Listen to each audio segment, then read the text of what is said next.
हे friends, good morning. कैसे हैं आप सब लोग? आशा करती हूँ आप सब लोग बहुत ही अच्छे होंगे। स्वागत है आपका अपने यूट्यूब चैनल स्मिता दा स्माइल में। और आज के सेशन में मैं फिर से लेकर आ गई हूँ कुछ नए क्वेश्चंस आप लोगों के लिए, जो आपके एग्ज़ाम में बेस्ड, जो आपके एग्ज़ाम से रिलेटेड हैं, जो आपके एग्ज़ाम में जो क्वेश्चन आ रहे हैं उन्हीं पर बेस्ड हैं।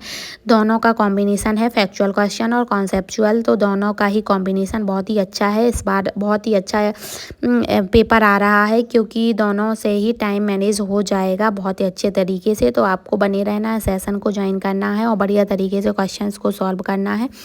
आपको इसी तरीके का पेपर एग्ज़ाम में भी मिलने वाला है। तो आप अगर यहाँ पर बहुत अच्छे तरीके से क्वेश्चंस को बना ले रहे हैं तो वहाँ पे भी आपको बहुत अच्छे तरीके से बन जाएंगे। आपको कोई भी डरने या घबराने की ज़रूरत नहीं है, क्योंकि जैसे क्वेश्चन वहाँ आ रहे हैं वैसे ही क्वेश्चंस मैं लेकर आ रही हूँ।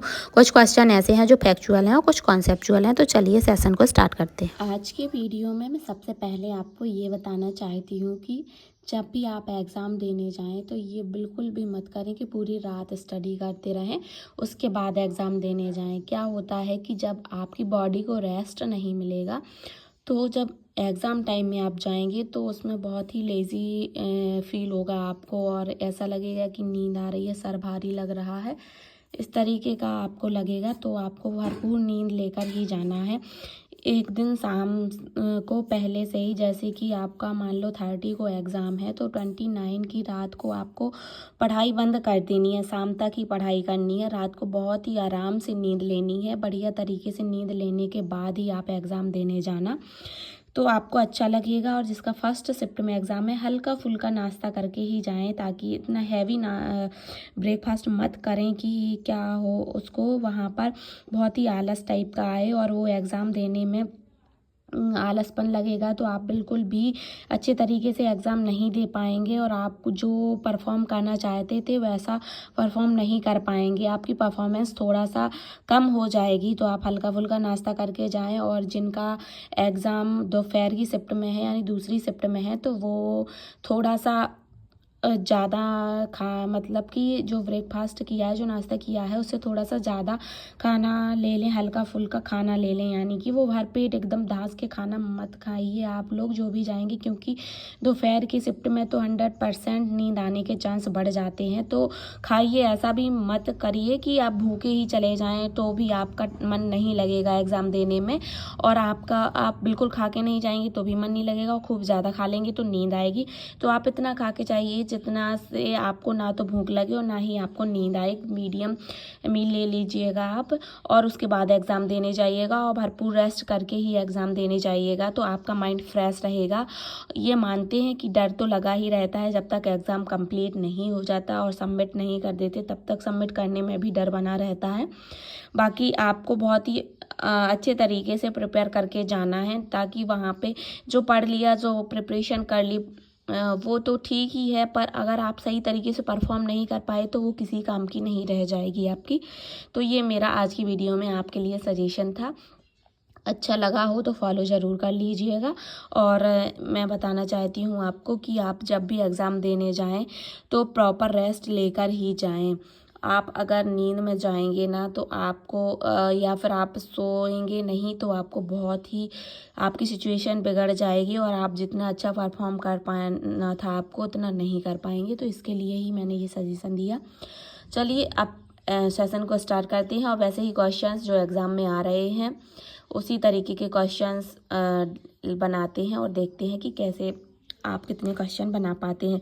आप जितने भी क्वेश्चन बनाएं उसको कमेंट में ज़रूर टाइप करिएगा, तो मुझे भी पता चलेगा कि आपका तैयारी का लेवल कैसा चल रहा है। चलिए चलते हैं क्वेश्चंस पर। फर्स्ट क्वेश्चन है, ICDS का उद्देश्य है। जो ICDS है उसका उद्देश्य बताना है। उसका उद्देश्य क्या है? ऑप्शन ए है माँ की क्षमता का विकास जिससे वह शिशु की देखभाल स्वयं कर सके। ऑप्शन बी, परिवार नियोजन के उपायों को बढ़ावा देना। ऑप्शन सी, महिला सशक्तिकरण सुनिश्चित करना। और ऑप्शन डी है किशोरियों को रोजगार गतिविधि से जोड़ना। ICDS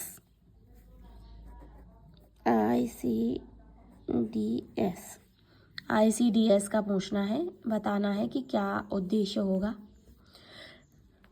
तो इसका राइट आंसर ऑप्शन ए हो जाएगा, माँ की क्षमता का विकास करना जिससे वह शिशु की देखभाल स्वयं कर सके। माँ की क्षमता जब ज़्यादा होगी तो वह शिशु की देखभाल स्वयं ही कर लेगी, उसे किसी और की हेल्प की ज़रूरत नहीं होगी। और अगर माँ वीक होगी तो फिर उसे एक और सपोर्टर की ज़रूरत पड़ती ही है। तो इसका राइट आंसर ऑप्शन ए हो जाएगा। चलिए नेक्स्ट क्वेश्चन पे बढ़ते हैं। निम्न में से कौन हड्डियों के विकास के लिए आवश्यक है? जो हड्डियों के विकास के लिए आवश्यक है उसके बारे में पूछा जा रहा है, कौन है? Option A phosphorus, option B iodine, option C sodium और ऑप्शन डी पोटेशियम। तो जो हड्डियों का विकास है उसके लिए आवश्यक है वो बताना है कि क्या आवश्यक है। तो इसके लिए right answer option A phosphorus हो जाएगा। तो जो सेकंड नंबर क्वेश्चन है उसका right answer option A phosphorus हो जाएगा। चलिए नेक्स्ट क्वेश्चन पे बढ़ते हैं। नेक्स्ट क्वेश्चन है, इनमें से किन लोगों में विटामिन या खनिज संपूरक की आवश्यकता होने की संभावना सबसे कम है? जो 4 ऑप्शन दिए गए हैं उनमें से कोई एक ऑप्शन ऐसा है जिनमें विटामिन की सबसे कम संभावना है, यानी जिसे सभी को विटामिन की तो ज़रूरत सभी को होती है, लेकिन जिसको थोड़ा सा और 3 ऑप्शंस के अकॉर्डिंग थोड़े से कम विटामिन में भी काम चल जाएगा, उसके बारे में पूछा जा रहा है। तो ऑप्शन ए है गर्भवती या स्तनपान करा रही स्त्री, ऑप्शन बी शुद्ध शाकाहारी, ऑप्शन सी पुरुष एथलीट और ऑप्शन डी सीमित ऊर्जा अंतर्ग्रहण पर चल रहे डाइटिंग कर रहे लोग। तो कौन से लोगों को प्रोटीन मिनरल्स और विटामिन्स की थोड़ी सी कम आवश्यकता होती है? आवश्यकता तो होती है, ऐसा नहीं है कि उन्हें विटामिन्स या मिनरल्स की आवश्यकता नहीं होती है, बाकी और जो 3 ऑप्शन है उनके अकॉर्डिंग थोड़ी सी कम विटामिन्स में भी उनका काम चल जाएगा। तो यही पूछा जा रहा है। तो जो गर्भवती या स्तनपान करा रही महिलाएं हैं उनको तो अतिरिक्त विटामिन्स या मिनरल्स की ज़रूरत होती है, तो वो तो नहीं आएंगे इसमें। और जो शुद्ध शाकाहारी लोग होते हैं उनको भी विटामिन्स की ज़रूरत होती है। सीमित ऊर्जा अंतर्ग्रहण यानी जो डाइटिंग कर रहे लोग हैं उनको भी कभी कभी मिनरल्स और विटामिन्स की आवश्यकता पड़ जाती है, पर जो पुरुष एथलीट हैं उनको थोड़ा सा कम विटामिन्स में उनका काम चल जाएगा। ऐसा नहीं है कि उनको विटामिन्स की ज़रूरत नहीं होगी, पर कम विटामिन्स में चल जाएगा। तो ये ऑप्शन सी इसका राइट आंसर हो जाएगा, पुरुष एथलीट, जैसे कि विराट कोहली हो गए, MS धोनी हो गए, ये जो एथलीट में आते हैं जो स्पोर्ट्स से जुड़े हुए होते हैं उनको थोड़ा सा कम विटामिन्स या मिनरल्स की से उनका काम चल जाता है। तो राइट आंसर ऑप्शन सी हो जाएगा। चलिए नेक्स्ट क्वेश्चन पे बढ़ते हैं। नेक्स्ट क्वेश्चन है, विटामिन ए की कमी से होने वाली अंधता की रोकथाम के राष्ट्रीय रोग निरोध कार्यक्रम के लाभार्थी कौन है?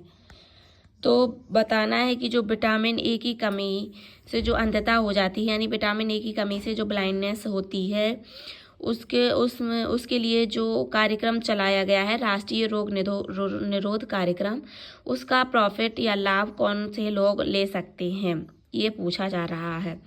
तो क्या उसका लाभ गर्भवती महिलाएं ले सकती हैं, या फिर वृद्धजन ले सकते हैं, या फिर किशोरियां ले सकती हैं, या फिर 6 माह से 6 वर्ष तक के सभी बच्चे ले सकते हैं? तो बताना है।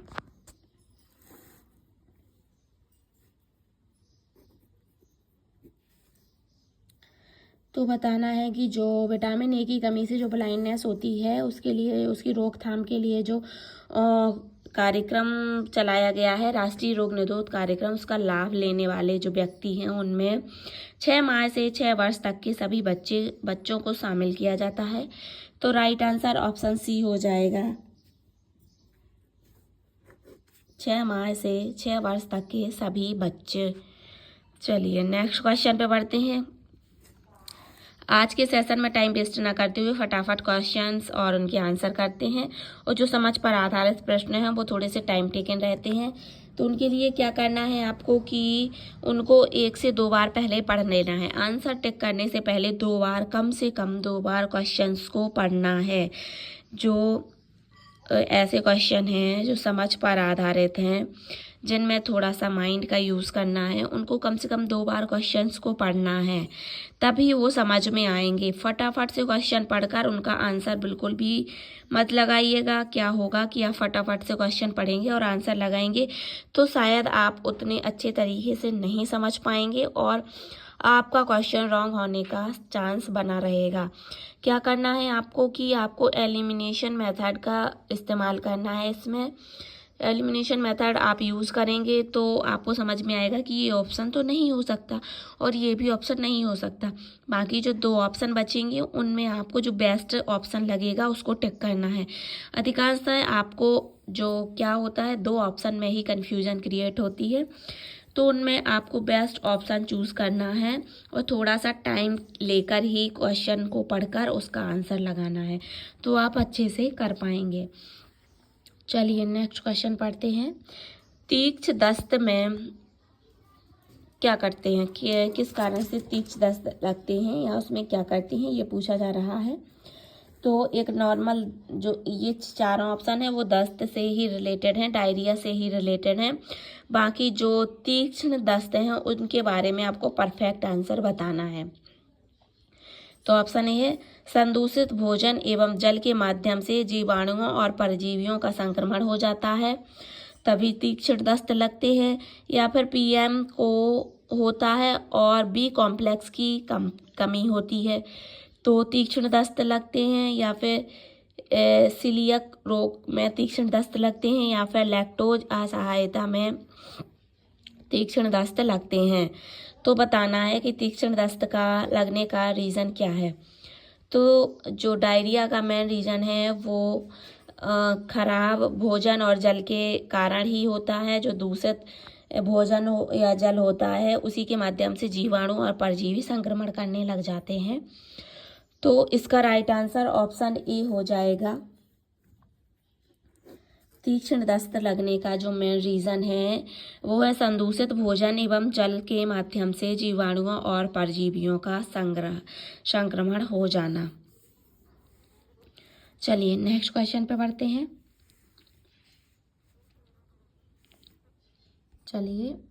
नेक्स्ट क्वेश्चन है पोषण से संबंधित एक महत्वपूर्ण समस्या जो सामान्यतः जनसंख्या के सभी वर्गों को और विशेष रूप से बच्चों, महिलाओं और गर्भवती महिलाओं को प्रभावित करती है। क्या है? रक्ताल्पता है, मधुमेह है, घेंगा रोग है या हाइपरलिपिडेमिया है। तो बताना है कि जो पोषण से संबंधित एक महत्वपूर्ण समस्या है, इसको 2 बार ज़रूर पढ़ें इस क्वेश्चन को, क्योंकि एक बार में ये क्वेश्चन समझ में नहीं आया होगा शायद आपको, और जिसको समझ में आ गया है तो बहुत ही अच्छी बात है। तो पढ़ते हैं कि जो पोषण से संबंधित एक महत्वपूर्ण समस्या जो सामान्यतः जनसंख्या के सभी वर्गों और विशेष रूप से, यानी कि जो पोषण से संबंधित, न्यूट्रिशन से संबंधित एक समस्या है जो सभी लोगों में होती है, विशेषकर जो बच्चों, महिलाओं, गर्भवती महिलाओं को प्रभावित करती है। उस समस्या को बताना है कि जो बच्चों को, गर्भवती महिलाओं को ज़्यादा प्रभावित करती है, उस वाली समस्या को बताना है जो न्यूट्रिशन से रिलेटेड है। तो क्या है? एनीमिया है या फिर डायबिटीज़ है या फिर ग्वाइटर है या फिर हाइपरलिपिडेमिया है। तो वो है जो राइट आंसर है इसका, वो है एनीमिया, रक्ताल्पता।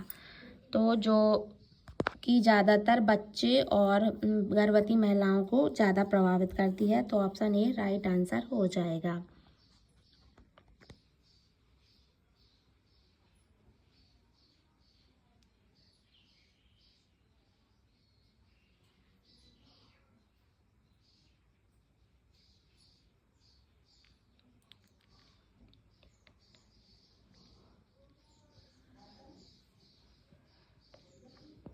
चलिए नेक्स्ट क्वेश्चन पे बढ़ते हैं। नेक्स्ट क्वेश्चन है जो अपरा या प्लेसेंटा है उसको पूरी तरह से किस सप्ताह में बनता है। जो अपरा या प्लेसेंटा है वह पूरी तरह से किस सप्ताह में बनता है, यानी पूरी तरीके से बनकर कंप्लीट हो जाता है, वो किस सप्ताह में होता है। ऑप्शन ए 6 वीक में, 8 वीक में, 10 वीक में या 12 वीक में। तो जो प्लेसेंटा या अपरा है जिसको प्लेसेंटा कहते हैं, अपरा को ही प्लेसेंटा कहते हैं, तो वह जो 12 वीक में है उसमें बनकर रेडी हो जाता है। तो इसका राइट आंसर ऑप्शन डी हो जाएगा, 12 वीक। चलिए कुछ लोगों को शायद ICDS का फुल फॉर्म नहीं पता है, और अगर वो जानना चाहते हैं तो मैं बता दूं कि इसका है ICDS का full form integrated child development service. ये इसका फुल फॉर्म है, जो आंगनबाड़ी से ही रिलेटेड है।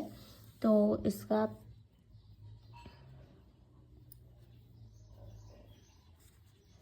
फुल फॉर्म मैं यहाँ पर लिख देती हूँ।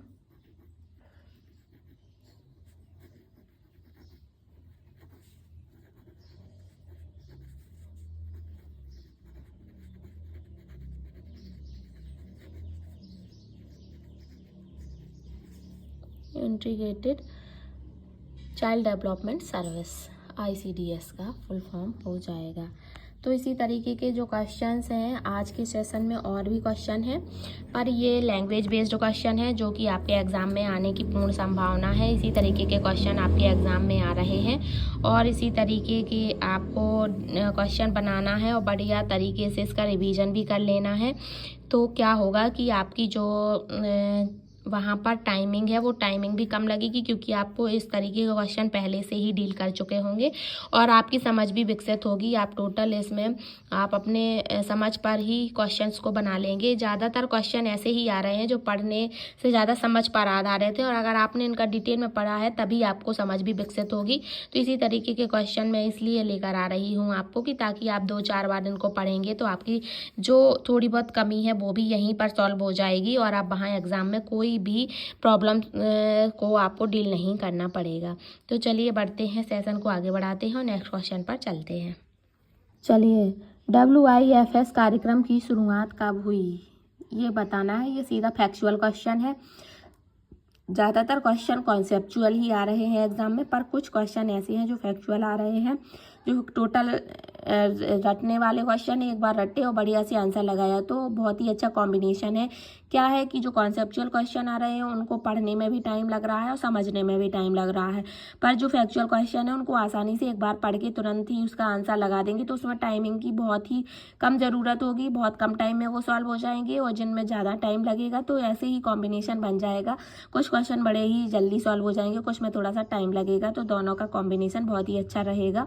टाइमिंग की कमी भी नहीं पड़ेगी और आपको एक्स्ट्रा बैठना भी नहीं पड़ेगा। क्या होता है कि एग्ज़ाम में आप जाते हैं तो लगभग 2 घंटे पहले तो एंट्री ही करवा लेते हैं, उसके बाद से फिर जब वेरिफिकेशन चलता है तो उसमें टाइम लगता है, और 1 घंटे पहले ही वो आपको आपके रूम में शिफ्ट करवा देते हैं और आपको 1 घंटे वेट करना पड़ जाता है वहाँ पे, तो आप वैसे ही परेशान हो जाते हैं। फिर एग्ज़ाम का प्रेशर अलग ही रहता है, तो आप 1 घंटे टोटल एग्ज़ाम के प्रेशर में ही निकालते हैं। फिर जब एग्ज़ाम आ जाता है तो आप एग्ज़ाम में भी प्रेशर में ही बने रहते हैं, और लास्ट में अगर आपका टाइम से पहले भी एग्ज़ाम हो जाता है तो आप सबमिट करने में आपको इतना घबराहट होगी, आप सबमिट नहीं कर पाएंगे और फिर बैठना पड़ेगा आपको, तो आपको बहुत ही प्रॉब्लम जाएगी। तो इसीलिए इस तरीके का कॉम्बिनेशन बहुत ही अच्छा रहेगा। और अगर टोटल वो कॉन्सेप्चुअल क्वेश्चन दे देते हैं आपको तो उसमें आपको टाइमिंग की कमी पड़ जाएगी, आप टाइम आपका कम पड़ जाएगा, क्वेश्चन रह जाएंगे आपको। तो ये कॉम्बिनेशन बनाकर उन्होंने बहुत ही अच्छा किया है, ताकि आपको एक्स्ट्रा बैठना भी ना पड़े, आपको बाद में सबमिट करने में भी प्रॉब्लम ना जाए, वेट करते रहें। और कभी कभी तो ऐसे होता है कि टाइम ज़्यादा बच जाता है आपके पास, तो आप जो क्या पता सही किया हुआ ऑप्शन भी चेंज कर देते हैं और रॉन्ग ऑप्शन लगा देते हैं, ज़्यादा थिंकिंग, ओवर थिंकिंग की वजह से, तो बाद में आपको वो बहुत ही दुखदाई हो जाता है। तो आपको इस तरीके का कुछ भी नहीं करना है, जो एक बार में समझ में आए उसे एक बार में ही लगा देना है, आपको उसको बार बार देखकर उसमें चेंजेस करने की ज़रूरत नहीं है। तो आप बड़े ही समझ के ही आप एक बार आंसर लगाएं, फिर उसको दोबारा से चेंज करेंगे तो क्या पता कि गलत हो जाए, इसलिए आप एक ही बार में ही अच्छा से माइंड सेट करके अच्छे से ही लगाएं क्वेश्चन का आंसर, तो सही रहेगा। तो जो WIFS है उस कार्यक्रम की शुरुआत हुई थी 2013 में या फिर 2020 में या 1995 में या फिर 1999 में। तो जो ऑप्शन ए है वो राइट आंसर हो जाएगा। 2013 में WIFS की स्थापना और शुरुआत हुई थी। चलिए नेक्स्ट क्वेश्चन पे बढ़ते हैं। नेक्स्ट क्वेश्चन वो ही फैक्चुअल क्वेश्चन है। इसी तरीके का कॉम्बिनेशन मैं भी लेकर आई हूँ जैसा आपके एग्ज़ाम में आता है। कुछ आपके फैक्चुअल क्वेश्चन दिए हैं और कुछ कॉन्सेप्चुअल क्वेश्चन दिए हुए हैं। तो कुछ में टाइम थोड़ा सा कम लगेगा, कुछ में ज़्यादा लगेगा। तो ऐसे ही वहाँ पे भी आपको मिलेंगे, कोई अलग से क्वेश्चन नहीं मिलेंगे। तो आपको ये नहीं लगेगा कि ऐसा तो मैंने सोचा ही नहीं था कि इस तरीके का पेपर आएगा। तो जिस तरीके का पेपर आ रहा है उसी तरीके का मैं भी यहाँ पर आपके लिए लेकर आ रही हूँ। चलिए क्वेश्चन पे बढ़ते हैं। क्वेश्चन है, कुछ पर्यावरणीय स्थितियाँ गर्भावस्था के दौरान शिशु के स्वस्थ विकास को क्षति पहुंचा सकती हैं। उनका सर्वाधिक हानिकारक प्रभाव गर्भावस्था के किस चरण में होता है? तो मैंने ऐसे क्वेश्चन पढ़ दिया। कुछ लोगों को ऐसा क्वेश्चन बिल्कुल फटाफट समझ में आ गया होगा और कुछ लोग ऐसे होंगे जिनको एक बार में समझ में नहीं आया होगा, तो उनको दोबारा पढ़ना है वही क्वेश्चन और समझना है। एक बार फटाफट पढ़ लिया, एक बार उसको समझ के पढ़ा, तो 2 बार में आपको आसानी से क्वेश्चन समझ में आ जाएगा। फिर भी नहीं आता तो एक बार और भी पढ़ लेना है, पर आपको गलत आंसर नहीं लगाना, एकदम सोच समझ के ही आंसर देना है। तो मैं एक बार फिर से पढ़ती हूँ कि जो कुछ पर्यावरणीय स्थितियां गर्भावस्था के दौरान शिशु के स्वास्थ्य विकास को क्षति पहुंचा सकती हैं। यानी कि जो पर्यावरण में कुछ ऐसी स्थितियां उत्पन्न हो जाती हैं, जैसे कि जब गर्भावस्था के दौरान, यानी जब गर्भवती महिला को के स्वास्थ्य में, जो गर्भ में जो शिशु पल रहा है उसके स्वास्थ्य को क्षति यानी हानि पहुंचा सकती हैं। तो उनका सर्वाधिक प्रभाव गर्भावस्था के किस चरण में पड़ता है?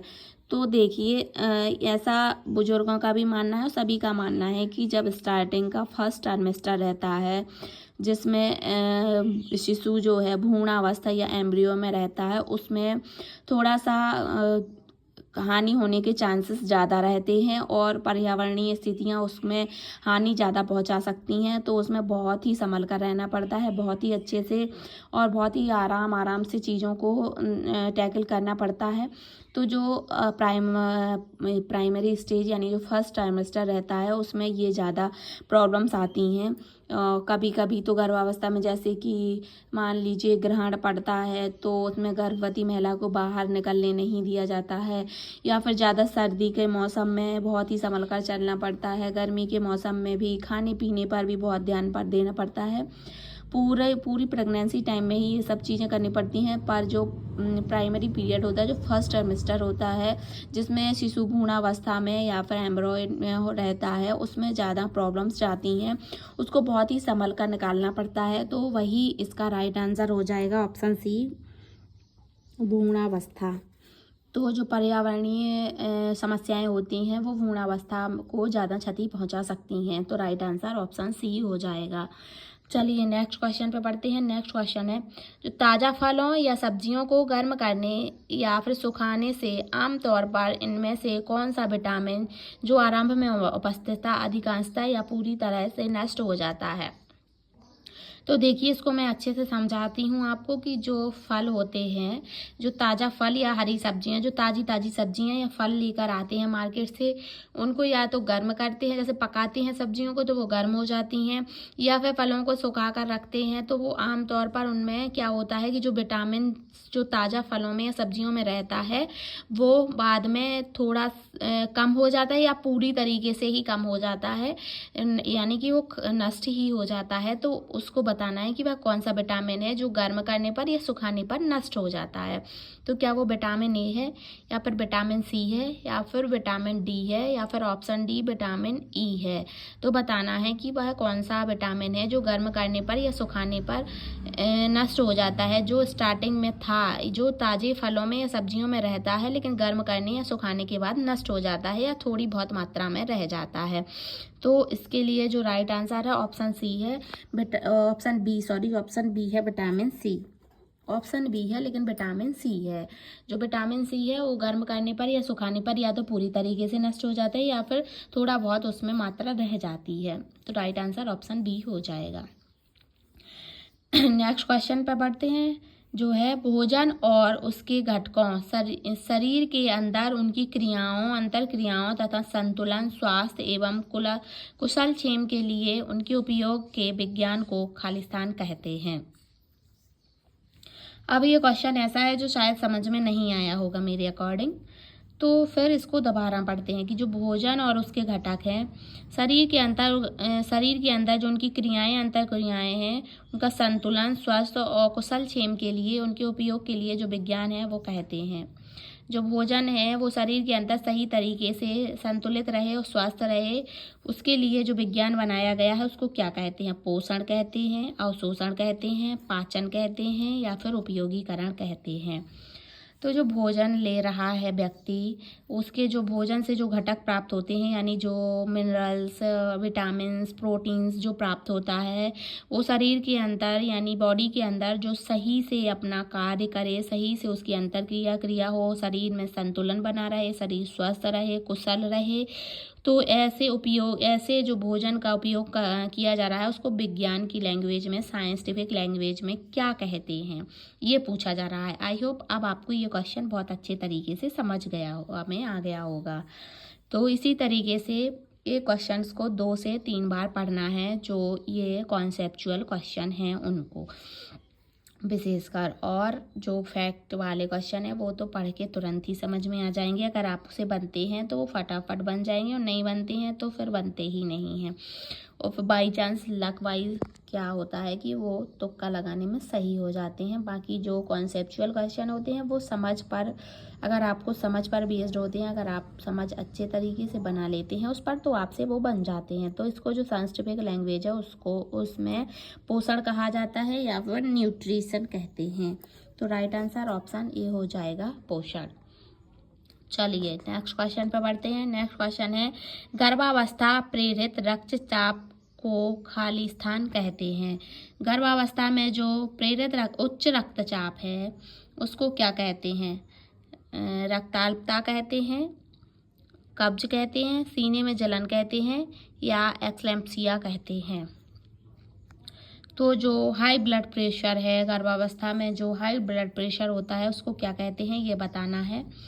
तो उसको कहते हैं एक्लेम्पसिया। तो इसका राइट आंसर ऑप्शन डी हो जाएगा, एक्लेम्पसिया, जो कि प्रेगनेंसी पीरियड में हाई ब्लड प्रेशर होता है उसको कहा जाता है। तो राइट आंसर ऑप्शन डी लगाएंगे, एक्लेम्पसिया। चलिए नेक्स्ट क्वेश्चन पे बढ़ते हैं। जो रूबेला में टेस्ट किया जाता है, जो रूबेला है, रूबेला का पता लगाने के लिए कि रूबेला वायरस कहीं बॉडी में नहीं है, तो उसकी जो वैक्सीन लगाई जाती है और उसका पता करने के लिए कौन सा टेस्ट किया जाता है ये पूछा जा रहा है। रूबेला का पता करने के लिए जो टेस्ट किया जाता है, क्या उसे HAI कहते हैं या फिर सिक कहते हैं या फिर बिडाल कहते हैं या फिर NS1 कहते हैं। ये NS1 रहता है, सही से समझ में नहीं आया तो मैंने इस तरीके से लिख दिया। जो NS1 है उसका टेस्ट किया जाता है रूबेला का पता करने के लिए, या फिर HAI का या फिर सिक का या फिर बिडाल का। तो बताना है जो रूबेला का जांच करने के लिए जो टेस्ट किया जाता है वो है HAI। तो ऑप्शन ए इसका राइट आंसर हो जाएगा, HAI है जो वो इसका राइट आंसर हो जाएगा। यही टेस्ट रूबेला की जांच के लिए किया जाता है। चलिए नेक्स्ट क्वेश्चन पे बढ़ते हैं। नेक्स्ट क्वेश्चन है, शुक्राणु निर्माण के लिए आवश्यक अंडकोश का तापमान हमेशा शरीर के तापमान से कम होता है। जो शुक्राणु निर्माण के लिए जो आवश्यक अंडकोश है उसका तापमान पूछ रहे हैं, टेम्परेचर पूछ रहे हैं कितना होता है। नॉर्मल जो बॉडी का टेम्परेचर है सभी को पता है 37 डिग्री सेल्सियस होता है, तो उससे कितना कम होता है अंडकोश के निर्माण के लिए, शुक्राणु के निर्माण के लिए, सॉरी, शुक्राणु के जो निर्माण के लिए है वो जो तापमान है वो 2 डिग्री सेल्सियस कम होता है, या फिर 5 डिग्री सेल्सियस कम होता है, या फिर 4 डिग्री सेल्सियस कम होता है, या फिर 3 डिग्री सेल्सियस कम होता है। तो बताना है जो सामान्य जो नॉर्मल टेम्परेचर हो उससे 2 डिग्री सेल्सियस कम होता है। जैसे कि 37 से -2 डिग्री सेल्सियस कर देंगे तो 35 डिग्री सेल्सियस शुक्राणु के निर्माण के लिए अंडकोश का तापमान होना जरूरी है। तो राइट आंसर ऑप्शन ए हो जाएगा, 2 डिग्री सेल्सियस। चलिए नेक्स्ट क्वेश्चन पढ़ते हैं। जो नेक्स्ट क्वेश्चन है, नेक्स्ट क्वेश्चन क्या है ये बताते हैं।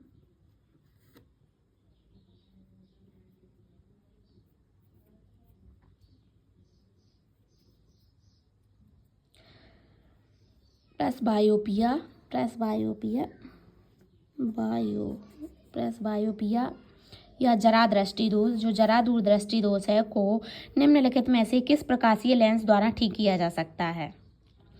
क्या अवतल लेंस यानी कॉन्वेक्स लेंस द्वारा दूर किया जाता है?